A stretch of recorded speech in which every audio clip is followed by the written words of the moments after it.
مراد اول کی تاریخ تعارف مراد اول نام مراد بن اورخان وہ اورخان غازی کے بیٹے اور عثمانی سلطنت کے تیسرے حکمران ان کی پیدائش تقریباً 1326 عیسوی میں انہوں نے اپنے والد کی وفات کے بعد 1362 عیسوی میں سلطنت کی باغ ڈور سنبھال حکمرانی اور کارنامے مراد اول نے تقریباً 27 سال 1362 1389 عیسوی حکومت کی ان کے دور کو سلطنت عثمانیہ کی وسعت اور طاقت کا سنہری دور کہا جاتا ہے دارالحکومت کی تبدیلی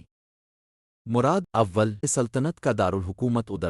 ایڈرنا بنایا جو یورپ کے قریب تھا اس تبدیلی سے یورپ میں فتوحات کو آسانی ہوئی یورپ میں فتوحات مراد اول زمانے میں عثمانیوں نے پہلی بار بالکنز پر قدم رکھا انہوں نے بلغاریہ مقدونیہ سربیا اور بوسنیا کے کئی علاقے فتح کی 1385 میں صوفیہ بلغاریہ کا دارالحکومت فتح کیا گیا مشہور جنگیں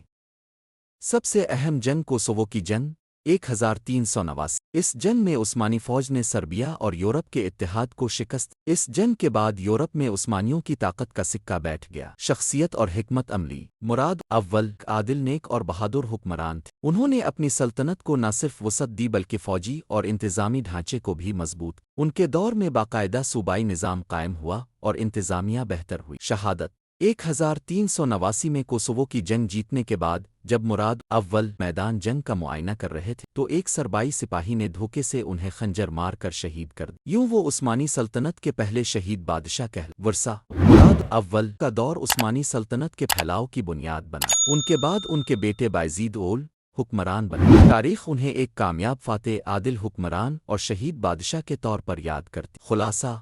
عثمان غازی بنیاد رکھی اورخان غازی بنیاد کو مضبوط کیا مراد اول سلطنت کو یورپ تک پھیلایا اور شہادت پائی